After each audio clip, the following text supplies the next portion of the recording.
오늘 이 시간 하나님께서 우리에게 주시는 말씀 함께 나누겠습니다. 우리 두 구절의 말씀인데요, 창세기 30장 43절 말씀을 찾도록 하겠습니다. 빌립보서 말씀은 화면을 통해서 함께 읽겠습니다. 우리 창세기 30장 43절의 말씀입니다. 한 구절의 말씀입니다. 우리 다 같이 한 목소리로 함께 읽어보았으면 좋겠습니다. 우리 창세기 30장 우리 43절 말씀 함께 읽겠습니다. 시작. 이에 그 사람이 매우 번창하여 양떼와 노비와 낙타와 나귀가 많았더라. 아멘.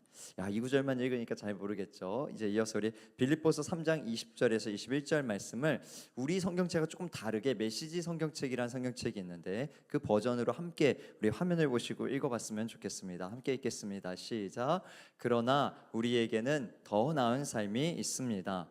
우리는 하늘 시민입니다. 우리는 구원자이시며 주님이신 예수 그리스도가 오시기를 기다립니다. 그리스도께서 오셔서 우리의 썩어질 몸을 그분의 몸과 같은 영광스러운 몸으로 바꾸어 주실 것입니다. 그분은 능하신 솜씨로 만물을 마땅히 있어야 할 자리 곧 그분 아래와 주위에 머물게 하시는데 바로 그 능하신 솜씨로 우리를 아름답고 온전하게 해주실 것입니다. 아멘. 이 시간 어머니이기 이전에라는 제목으로 함께 말씀을 나누겠습니다. 오늘이 우리 수요 어머니 기도회이기 때문에 또 대다수가 이 자리에 어머니로서 또 살아가고 계시기 때문에 이러한 설교 제목으로 함께 말씀을 나누고 또 기도의 자리로 나아가기를 원합니다. 제가 얼마 전에 한 화장품 회사의 광고 영상을 보았습니다. 굉장히 감동적인 영상이었어요. 어떤 영상이었냐면은 엄마니까 괜찮다는 당신에게라는 제목의 광고였습니다. 이 광고는 우리 어머니들, 이렇게 엄마로서 살아온 분들, 또 아이를 품에 안고 살아가는 분들, 혹은 자녀들을 이제 열심히 길러낸 분들을 인터뷰하는 장면으로 이제 시작이 됩니다. 그래서 처음에 이제 이 영상을 찍는 담당하시는 분이 이제 이렇게 질문을 하는 거예요. 뭐 이렇게 자녀들 사진 많이 가지고 계신가요? 네, 뭐 이렇게 아니면 손주들 사진 많이 가지고 계신가요? 이렇게 평범한 질문을 던집니다. 그러자 이제 어머니들이 자기 자녀들 사진을 막 이제 보여주는 거죠. 봐요, 우리 애가요, 이렇게 예쁘고요, 이렇게 듬직하고요, 이렇게 보여주면서 웃고 행복한 표정으로 자기 자녀에 대해서 이런저런 이야기를 이렇게 늘어놓습니다. 그런데 이어서 이 영상을 찍는 분이 어머니들께 이렇게 질문합니다. 그 질문은, 그런데 혹시 어머님 사진은 있으세요? 이렇게 물어본 거예요. 그러자 많은 어머니들이 이렇게 눈시울이 붉어지는 거예요. 생각해 보니까 자기 사진이 이제 별로 없는 거예요. 네. 제 사진이요? 제 사진? 찾기가 굉장히 힘든데요. 생각해 보니까 내 모습을 찍을 생각을 그렇게 많이 못했네요. 이게 살도 붓고 이제 나이도 많이 들고 하면서 만족스럽지 못하니까 내 사진을 찾기 힘드네요 라고 이렇게 대답을 하더라고요. 여러분들은 어떠십니까? 좀 사진 있습니까? 우리 그래도 지난주에 힐링 투어 가서 정말 많이 찍었죠. 날씨도 좋았고. 그러자 이제 광고를 찍는 이 화장품 회사는요, 이 어머니들을 데리고 가서요 사진 촬영을 막 해주는 거예요. 그러면서 이런 이제 영상이 이제 메시지가 나오는 거죠. 그동안 자기 자신을 잊고 살지는 않았습니까?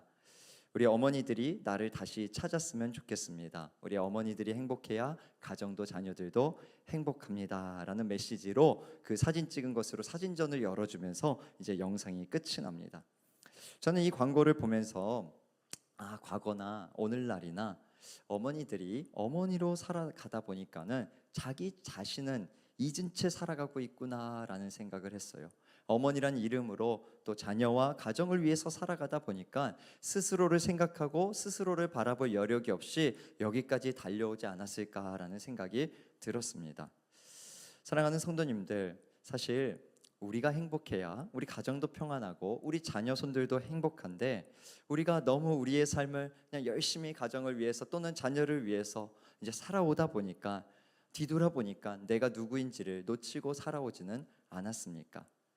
오늘 본문 말씀, 우리가 함께 읽은 창세기 말씀에 등장하는 한 인물도 그러했습니다. 오늘 본문 말씀 창세기 30장 43절 말씀을 보시면 여러분, 여기서 이렇게 말씀하고 있어요. 이에 그 사람이 매우 번창하여 양떼와 노비와 낙타와 나귀가 많았더라 라고 기록하는데, 이분이 여기서 그 사람이 누군지 아시겠습니까? 이렇게만 보면 잘 모르겠죠. 이게 창세기 한 30장쯤 있는 말씀이다 보니까 이 말씀의 주인공이 누구냐면 바로 야곱입니다. 야곱. 그러니까 야곱이 사실 창세기 29장과 30장에 보면요, 야곱이 어떤 일을 하는 모습이 그려지냐면 열심히 자기 가정을 이루는 장면이 그려집니다. 열심히 일하고 열심히 살아가는 그런 모습들, 저와 여러분처럼 그렇게 살아왔던 그 시간들을 창세기 29장 30장 말씀이 이렇게 기록하고 있는 것이죠. 그래서 사랑하는 배우자를 얻기 위해 열심히 일하고, 자녀를 잘 기르기 위해 열심히 일하고, 또 가정을 세우기 위해 몸이 부서져라 힘들게 일하고 애쓰며 달려왔다라는 것을 볼 수 있습니다. 그리고서 오늘 30장 43절 말씀 마지막 구절 말씀에 보면은 결국에는 매우 번창하는 축복을 누리게 되었다라고 성경이 말하고 있어요. 그러니까 많은 사람들이 바라고 기도하는 것처럼 보란듯이 가정을 이루었고, 많은 자식도 낳게 되었고, 이제 재산도 좀 쌓아서 안정적인 삶을 이루게 되었다라는 것입니다. 하지만 이 창세기 29장에서 30장 말씀을 우리가 자세히 읽어보면요, 우리가 주목해야 할 점이 하나가 있습니다. 바로 야곱이 그렇게 열심히 살아가는 가운데에 놓치는 것이 있었다라는 것입니다. 그것이 무엇이었냐면 바로 자기 자신을 놓쳤어요. 자기 자신이 어떤 존재였는지를 잊어버리고 말았습니다. 그러니까 가정을 위해서, 아내를 위해서, 자녀를 위해서 열심히 살아왔는지는 몰라도 자기 자신이 누구인지를 잊고 살아왔다라는 것이죠. 사실 창세기 28장 말씀을 보시면 야곱에게 어떤 사건이 있었냐면요, 야곱은 그때 당시 빈털터리였습니다. 빈털터리로 형 에서를 피해서 고향을 떠나서 막 도망치고 있었습니다. 그런데 그때 하나님께서 야곱을 찾아오셔서 뭐라고 말씀해 주셨냐면, 너는 축복의 자손이다. 너는 나의 백성이다. 내가 너를 통해 모든 민족이 복을 받게 할 것이다 라고 약속해 주셨습니다. 그런데 그 사건 이후에 이제 야곱이 열심히 살아가는 그 창세기 29장부터 30장까지의 말씀에서요, 하나님의 이름이 나올까요? 안 나올까요? 제가 이렇게 묻는 거면 정답은 정해져 있겠죠? 정답은 무엇이죠? 하나님의 이름이 한 번도 등장하지 않아요. 그러니까 야곱이 자기 가정을 이루고 자녀를 기르고 자기 인생을 헤쳐나가는 모든 과정 속에서 여호와 하나님의 이름이 한 번도 등장하지 않았다라는 것이죠. 이게 무엇을 의미합니까? 야곱이 열심히 살았어요. 열심히 달려왔지만 하나님을 잊고 살았고, 하나님 안에 있는 자기 자신이 누구인지를, 하나님이 약속한 그 축복의 자손이 바로 자기 자신임을 잊어버리고 살아오고 있었다라는 것입니다. 여러분, 과연 야곱은 행복했을까요? 과연 야곱은 이렇게 많은 것을 이루었지만 참된 만족과 기쁨이 그의 삶에 있었을까요? 제가 예전에 한 신부님이 한 할머니를 만난 이야기를 이렇게 들은 적이 있습니다. 이 할머니는 여의도 순복음교회에 다니는 이제 할머니셨는데, 자녀를 이제 셋 가진, 아들 셋을 가진 할머니셨다라고 합니다. 그런데 40세에, 그러니까 진짜 젊은 나이죠. 40세에 이제 남편을 먼저 떠나보내고 혼자 자녀 셋을 열심히 키운 거예요, 이 할머니가. 그런데 얼마나 열심히 또 이렇게 사셨는지 자녀들이 그래도 다 성공했어요. 한 명은 의사고, 한 명은 교수고, 한 명은 사장으로 키워낸 것이죠. 그러니까 여기까지만 들어도 이분이 얼마나 열심히 가정과 자녀를 위해서 살아왔는지를 알 수가 있습니다. 특별히 교회를 다니시니 얼마나 열심히 또 기도하면서 또 자녀들을 키우고 가정을 세워왔겠습니까? 그런데 이분이 이 신부님을 만날 때마다 항상 입에 불평이 있었대요. 불평이. 항상 힘들다라고 얘기했대요. 여러분들 어떤 불평이었을까요? 어떤 불평이었을까요? 아들이 셋이나 있는데, 딸이 있었으면 좀 달랐을 텐데, 네, 아들이 셋이나 있는데 한 아들도 자기를 찾아오는 아들이 없다라는 것이. 자기 찾아와서 밥 먹자 하는 아들이 한 명도 없다라는 것이에요. 그래서 마음이 너무너무 아프다라는 것이에요. 그러자 그 말을 들은 신부님이 이렇게 얘기했대요. 할머님, 아들들 기대하지 말고 할머니 그래도 벌어놓은 돈 좀 있으니까 그 할머니 돈으로 밥 사드세요. 자식들 신경 쓰지 마시고 옆에 있는 그 노인정에 가서 그 할머니들하고 같이 밥 사드세요. 그렇게 얘기를 했더래요. 그리고 시간이 지나서 다시 이 할머니를 만났는데, 할머니가 근데 그런 고백을 하더래요. 이야, 그 내 돈으로 사 먹어 보니까 아쉽지도 않고 섭섭하지도 않고 맛만 좋더라, 이렇게 얘기를 하더래요. 그러니까 내 삶을 살다 보니까, 내가 그냥 내게 주어진 내 삶을 살다 보니까 행복하고 걸리는 게 없고 아들들에 대한 그 서운한 마음도 사라지더랍니다. 그러니까 사랑하는 성도님들, 우리가 아버지 혹은 어머니 이기 이전에 나로 살아갈 수 있어야 된다는 것이에요. 나라는 존재로 나 혼자서 딛고 일어서서 살아갈 힘이 있어야 된다는 것입니다. 그럼 여러분, 내가 누구인지 정확히 어떻게 알 수 있습니까? 내가 행복하게 살아가는 방법을 알려면 나를 알아야 되는데 내가 누구인지를 어떻게 알 수 있습니까? 몇 년 전에 사람들 사이에 아주 인기 있었던 책이 있었습니다. 좀 오래되긴 했지만 그래도 몇 년 전에 나는 나로 살기로 했다라는 책이 있어요. 이 책에서는요, 내가 누구인지를 찾는 방법에 대해서 이렇게 설명하고 있습니다. 제가 한번 읽어드릴게요. 법륜 스님도 오은영 선생님도 당신이 누구인지 알려주지 못한다. 프리랜서가 된다고 해서 나다운 것도 아니고 특이한 취향을 가졌다고 해서 나다운 것도 아니다. 자신에 대한 이해를 바탕으로 스스로 판단하고 결정하며 삶을 일구는 것이 나다운 삶이다. 오직 과거라는 당신의 데이터베이스와 실수라는 오답 노트 그리고 내면의 나침판을 믿고 스스로 나아가야 한다라고 말하고 있습니다. 여러분, 이게 무슨 말일까요? 어떻게 위로가 좀 되는 말인 것 같습니까? 그런데 잘 들어보면요, 결국 내가 누구인지는 내 삶을 내가 바라보고 내가 지나온 과거를 내가 판단하고 내가 고민하며 내가 찾아야 된다라고 세상에서는 가르쳐주고 있는 것이죠. 굉장히 위로가 되는 말 같고, 그치, 내 인생은 내가 찾아야지, 내가 잘해야지 라고 생각할 수 있지만 정말 과연 그럴까요?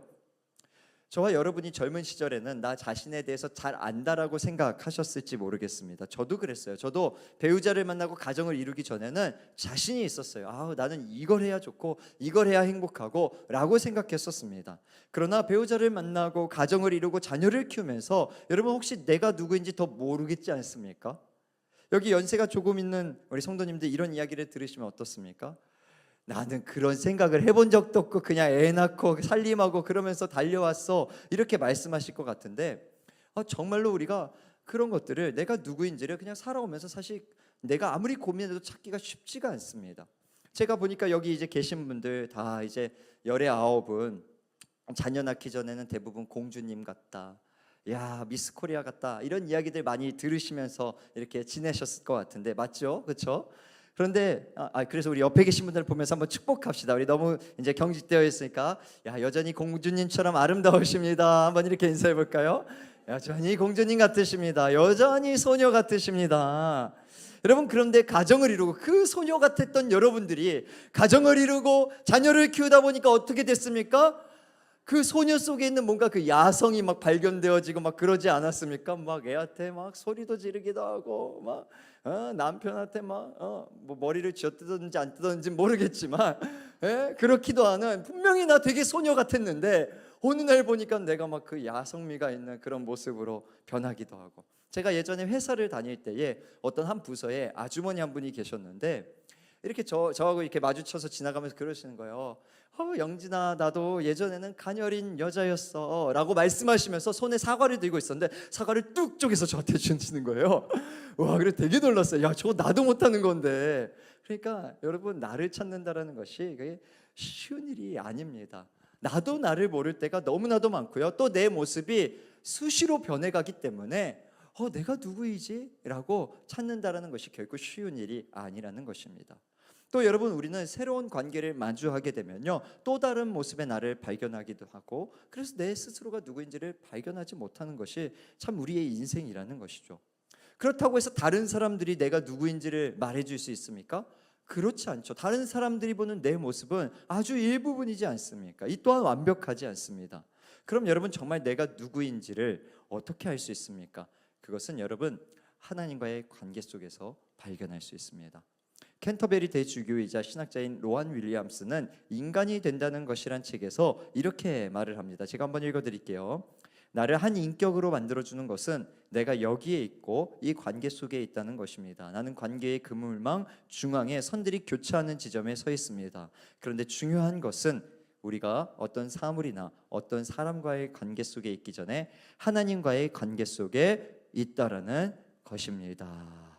더 쉬운 말로 하면 이게 무슨 말이냐면, 성경에서 하나님이 우리를 지으셨다라고 말씀하셨기 때문에, 그러니 우리를 지으신 하나님과의 관계가 이어지면 이어질수록 우리가 누구인지를 더 분명하게 깨달을 수 있다라는 것입니다. 나의 상황과 환경으로 인해서 내가 누구인지가 정해지는 것이 아니라 나를 처음부터 지으시고 내 영혼을 깊은 곳까지 통찰하시는 그 하나님과 연결되어져 있을 때에 우리는 내가 누구인지를 분명하게 알 수 있다라는 것이죠. 그래서 성경 본문 말씀들을 살펴보시면 우리가 누구인지를 아주 분명하게 가르쳐 줍니다. 오늘 우리가 읽은 빌립보서 말씀이 그래서 이렇게 얘기하고 있는 것이죠. 그러나 우리에게는 더 나은 삶이 있습니다. 이게 무슨 말이냐면 당신이 생각하는 나라는 존재보다 또 다른 사람들이 당신을 평가하는 그 모습보다 더 나은 삶이 있습니다. 더 나은 존재로서의 모습이 있습니다 라고 하면서 뭐라고 얘기합니까? 우리는 하늘의 시민입니다 라고 얘기하고 있습니다. 우리는 구원자이시며 주님이신 예수 그리스도를 통해서 구원받아서 하늘의 시민이 된 자들입니다 라고 성경이 말씀하고 있는 것이죠. 그리고 그 뒷부분 말씀들을 보면 이런 말씀이 나와요. 그분은 능하신 솜씨로 만물을 마땅히 있어야 할 자리 곧 그분 아래와 주위에 머물게 하시는데 바로 그 능하신 솜씨로 우리를 아름답고 온전하게 해주실 것입니다. 아멘. 그러니까 그분이 우리를 창조하셨고 그분이 우리를 아름답고 온전한 나라는 존재로 가꾸어 가실 수 있도록 도와주시는 유일한 분입니다 라고 성경이 말씀하고 있는 것입니다. 그러니까 하나님께서는요 우리를 하늘의 시민으로 바라봐 주시고 하늘의 성도라고 말씀해 주시고 지금도 그 모습으로 우리를 완전하게 아름답게 가꾸어 가고 계시다라는 것이죠. 또 바울의 또 다른 서신에서는 이 하늘 시민을 다른 말로 표현해요. 제가 에베소서 5장 1절 말씀을 읽어드릴게요. 그러므로 사랑을 받는 자녀같이 너희는 하나님을 본받는 자가 되고. 하늘 시민의 여러분 또 다른 표현은 무엇이냐면요 하나님의 사랑받는 자녀라는 것입니다. 여러분들은 어머니이기 이전에 그래서 하늘의 시민이요 그리고 하나님의 사랑받는 자녀들입니다. 여러분 이 사실을 믿으십니까? 할렐루야. 옆에 분들을 우리 바라보시면서 이렇게 인사 한번 해볼까요? 당신은 하나님의 사랑받는 자녀입니다. 여러분들은 하나님의 정말 사랑받는 자녀들이에요. 그냥 어머니로 이 땅에 그냥 어머니로만 보내주신 분들이 아니에요. 아버지로만 이 땅에서 살아갈 존재들이 아니라는 것입니다. 그래서 우리는 어머니, 남편, 아내이기 이전에 하늘의 시민으로 하늘 성도로 살아가야 합니다. 내가 지금도 너무나 놀라운 하나님의 사랑을 받고 있는 하나님의 자녀라는 사실을 그 자존감을 가지고 살아갈 때에 우리의 인생은 정말로 행복하게 되어지고 우리의 인생은 아름다운 인생이 펼쳐지는 것입니다. 이것이 진짜 우리의 모습인 것입니다. 그리고 이런 나로 살아갈 수 있어야 어머니의 사명도 감당할 수 있게 되어지고 부모로서의 책임도 감당할 수 있게 되는 것입니다. 여러분 목사인 저만 보아도 그렇습니다. 제가 목사라는 사명, 이 기능, 이 책임에만 집중하면 제가 행복하게 목사로서 살아갈 수 있을까요? 없을까요? 당연히 없겠죠. 그냥 목사라는 이유 때문에 말씀을 보고 내가 목사로 살기 위해서만 막 아침에 일부러 기도하고 그러면 그게 행복할까요? 결코 아니겠죠. 목사이기 이전에 내가 성도로서 하나님의 사랑받는 자녀로서 말씀을 보는 것이 기쁘기 때문에 그래서 목사로 살아갈 수 있는 것이죠. 하늘 시민으로서 하늘 아버지께 기도하는 것이 즐거워야 제가 목사로 사는 것도 즐겁지 않겠습니까?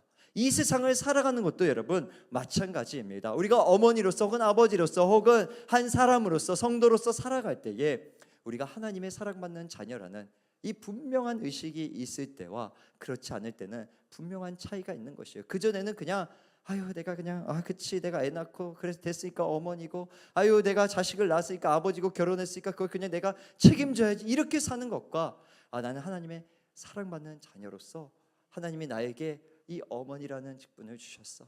그리고 내가 혼자서 이 어머니라는 직분을 감당하는 것이 아니라 하나님의 사랑을 받으면서 감당하게 하셨어. 내가 아버지로서 그냥 자녀들을 잘 먹고 잘 살고 그냥 내 가정을 책임져야 되는 이 무거운 짐을 그냥 짊어지고 가는 것이 아니라 하나님께서 나와 그 짐을 함께 짊어가시면서 사랑해 주시면서 내가 그것을 짊어가고 있어 라고 생각하는 것은 어마어마한 차이가 있다는 것이죠.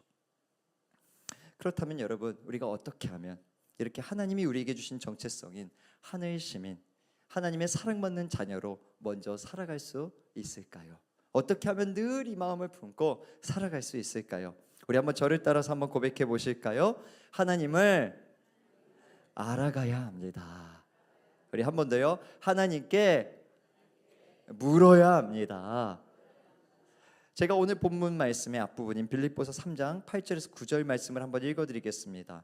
또한 모든 것을 해로 여김은 내 주 그리스도 예수를 아는 지식이 가장 고상하기 때문이라 그 안에서 발견되려 함이니라고 말씀하고 있어요. 바울이 그렇게 고백하고 있어요. 여러분, 바울은요 빌립보서 3장 초반에 자기 이력을 나열했습니다. 어마어마한 이력이 있습니다, 이 바울은. 그런데 그는 수많은 이력을 가지고 자기 어떤 그 자격을 가지고 살아갈 때에도 자기 자신이 누구인지 모른 채 살아갔습니다. 그래서 예수님 핍박하면서 살아갔던 것이죠. 그런데 언제 자기 자신이 어떤 존재이고 무엇을 위해 살아야 되는지를 분명하게 알게 되었냐면 오늘 고백하고 있는 것이에요. 내 주 그리스도 예수를 아는 지식을 가장 고상하게 여겼을 때에, 그리스도를 알아갈 때에 내가 누구인지를 깨달았습니다. 내가 그리스도 안에 있을 때에 그것을 발견할 수 있었습니다라고 고백하고 있는 것입니다.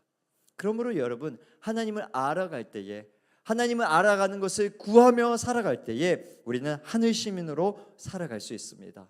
예수님 안에 있을 때에, 예수님 안에서 묻고 구할 때에 내가 누구인지를 발견할 수 있다라는 것입니다. 물론 여기서 하나님을 안다라는 것은 그냥 지식을 얘기하는 것이 아닙니다. 하나님을 경험적으로 알아간다라는 것이요, 체험한다라는 것입니다. 하나님과의 교제를 통해서, 이렇게 기도의 자리나 말씀의 자리를 통해서 하나님과 교제를 함을 통해서 그분의 마음을 깨닫고 그분이 나를 향하여서 지금 어떤 생각을 가지고 계시는지를 깨닫는 그런 과정들을 통해서 내가 진짜 어떤 모습으로 살아야 하는지, 내가 어떤 존재인지를 알게 된다라는 말씀입니다. 마치 우리 자녀들이요, 우리와 함께 살고 이렇게 교제하면서 이 아이들이 커가는 것처럼, 그리고 자신이 얼마나 사랑받는 자녀인지를 생각하고 이제 자기가 뭐 유치원을 가든 학교를 나가든 당당하게 살아나가는 것처럼, 우리가 하나님과의 관계 안에 있어야 우리가 세상 가운데에서도 내가 이런 역할들을 가지고 살아가는구나, 내가 지금 뭐가 좀 잘 안 돼도 그래도 내가 하나님의 사랑받는 자녀로 일어설 수 있어라고 담대하게 살아갈 수 있다라는 것이죠. 그래서 칼빈 선생님은 이런 말을 했어요. 거의 모든 지혜, 곧 참된 지혜라 함은 하나님을 아는 지식과 우리 자신을 아는 지식으로 구성되어 있다. 그러니까 나를 알아가는 것은 나만 아는 것이 아니라 하나님을 알아갈 때에 나를 알아가게 되고, 내가 무엇을 위해 살아가야 되는지 알게 되고, 내가 지금 어머니로서 아버지로서 어떻게 살아가야 되는지를 분명하게 가르쳐 준다라는 것이죠. 그렇다면 이 자리에 있는 우리 사랑하는 성도님들, 얼마나 하나님을 알아가고 계십니까? 얼마나 자주 하나님을 경험하고 계십니까? 저는 저와 여러분이 평생에 정말 매일매일 이 주님과 동행하며 하나님을 알아가는 축복의 사람들이 되기를 예수님의 이름으로 축복합니다. 여러분, 지금도 결코 늦지 않았습니다. 하나님의 자녀로 우리가 어차피 영원토록 살아갈 것이거든요. 예수 안에 있게 된다면 우리는 영원히 주님과 교제하며 주님과 동행하며 살아갈 수 있는 능력과 권세를 받은 사람들이거든요. 그러니까 늦은 것이 무엇이 있겠습니까? 지금이라도 말씀 한 절을 통해 조금이라도 더 하나님을 알아가고자 구하고 사모할 때에, 또 기도 가운데에 그분의 사랑을 구하고 만나고 싶어요, 누리고 싶어요 라고 구할 때에, 또 예배를 통해서 하나님 임재하실 때에 주님 내가 그 임재를 사모합니다 라고 고백하며 나아갈 때에 우리는 우리 자신이 누구이며 하나님이 어떤 분이신지 알게 되는 축복 가운데 살아가게 될 것입니다. 저와 여러분이 이렇게 묻고 구하며 하나님을 알아가고 참된 나를 발견하며 살아가게 되기를 예수님의 이름으로 축복합니다. 우리 서로를 바라보시면서 이렇게 축복할까요? 어머니이기 전에 하나님의 자녀로 행복하게 살아갑시다. 네, 그렇게 살아가는 저와 여러분 되기를 바랍니다. 마지막 한 가지가 더 있습니다. 참된 나를 찾는 방법. 그런데 한 가지가 더 있는데요, 그것은 무엇이냐면 하나님을 섬기는 것이에요. 하나님을 섬기는 것입니다.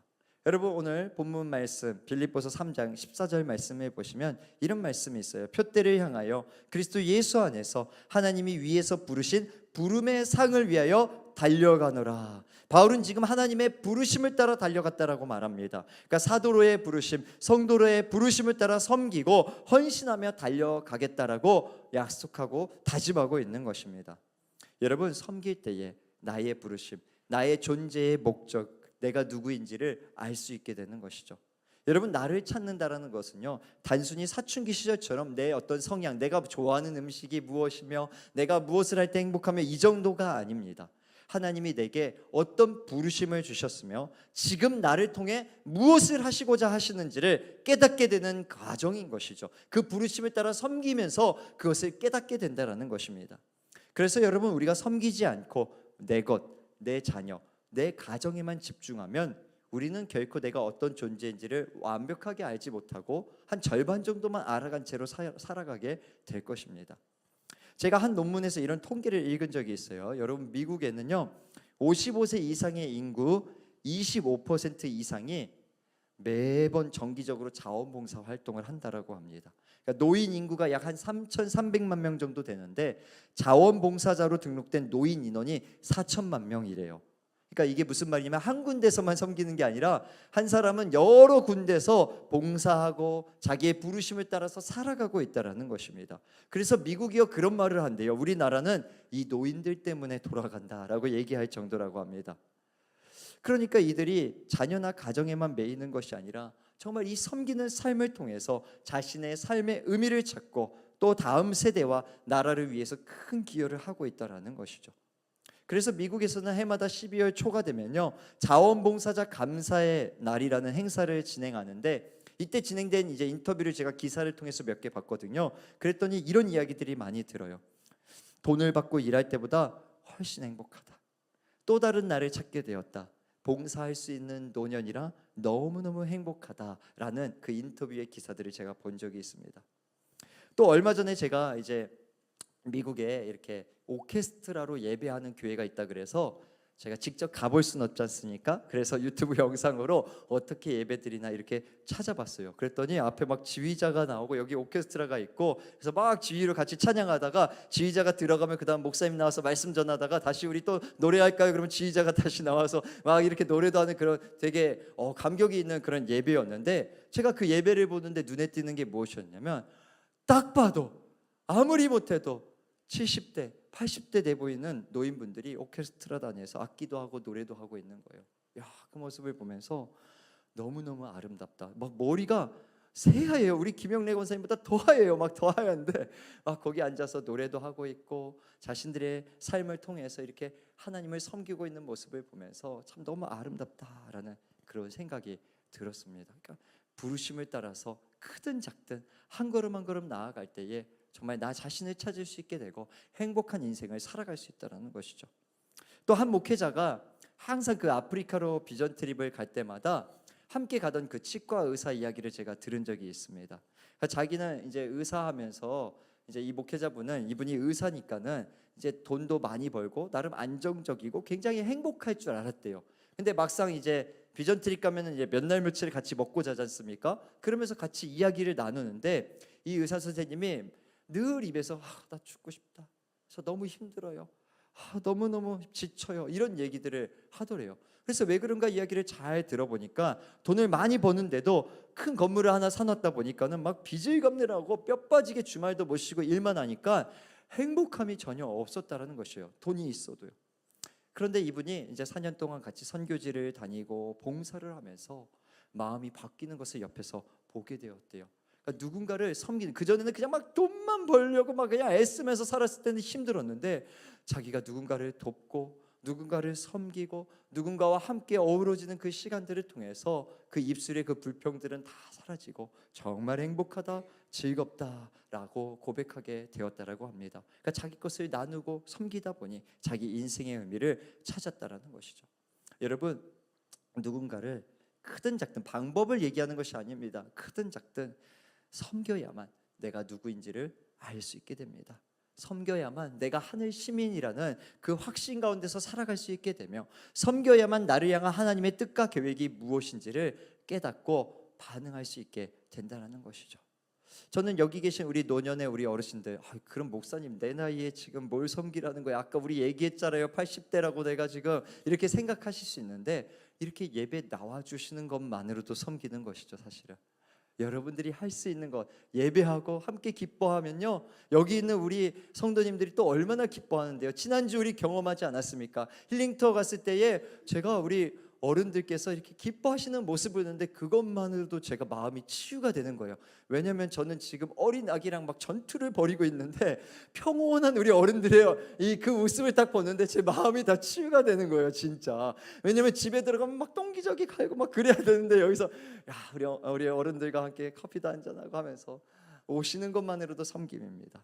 또 기도해 주시는 것도 제가 섬김이라고 늘 얘기해 드렸죠. 사랑하는 성도님들, 우리가 크든 작든 우리가 할 수 있는 것으로 우리의 힘이 닿는 데까지 섬겨보세요.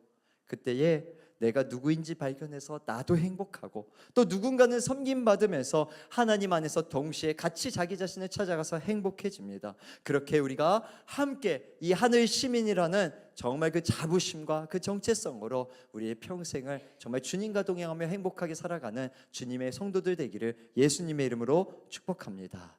우리가 앞서 야곱의 이야기로 시작했는데요, 이제 야곱의 이야기로 이제 말씀을 마치려고 합니다.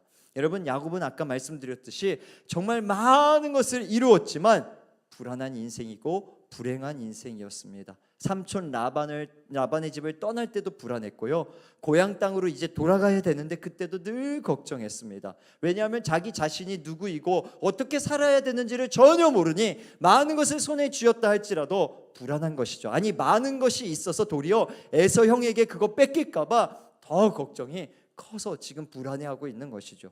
그런데 그의 인생을 뒤바꿔 놓는 사건이 하나 생기게 됩니다. 바로 창세기 32장, 그 다음 장인 32장 말씀에 보시면 이런 사건이 있게 됩니다. 한번 제가 읽어드릴게요. 그 사람이 그에게 이르되 내 이름이 무엇이냐? 그가 이르되 야곱이니이다. 그가 이르되 내 이름을 다시는 야곱이라 부를 것이 아니요 이스라엘이라 부를 것이니 이는 내가 하나님과 및 사람들과 겨루어 이겼음이니라. 이게 어떤 장면이죠? 야곱이 누구와 씨름을 하는 장면입니까? 하나님의 천사와 씨름을 하는 장면입니다. 근데 이게 단순히 막 하나님과 막 싸웠다 씨름했다 이게 아니라 우리 성경학자들은 이 본문을 이렇게 해석합니다.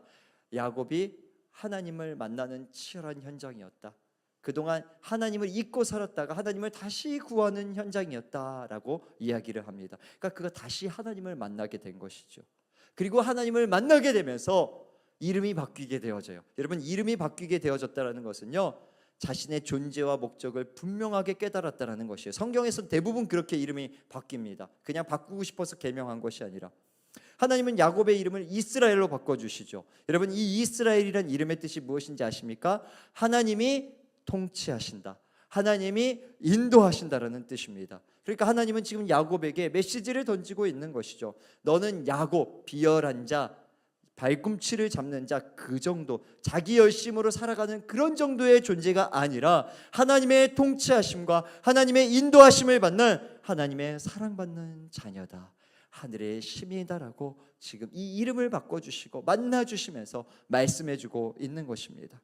사랑하는 어머니들, 또 여기 계신 우리 성도님들, 오늘 이 말씀이 저와 여러분을 향한 하나님의 말씀이요 요청이기를 간절히 원합니다. 저희가 늘 하나님과 동행하면서, 우리가 늘 하나님을 만나고 교제하면서, 나는 하나님의 사랑받는 자녀야, 나는 하늘의 시민이야, 하나님을 섬기기 위해 부름받은 존재야 라는 이 믿음과 이 확신을 가지고 살아갈 때에 저와 여러분의 인생 가운데에 하나님의 일들이 펼쳐지게 될 것이며 하나님의 통치와 인도하심이 가득 드러나는 축복을 누리게 될 줄 믿습니다. 제가 다시 한번 질문을 던져보겠습니다. 여러분은 누구이십니까?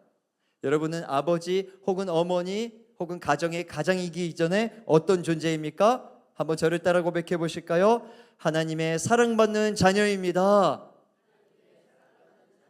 우리 한 번 더요. 하나님을 알아가고 섬기는 하늘 시민입니다. 아멘. 우리 이 믿음으로 함께 기도하시겠습니다.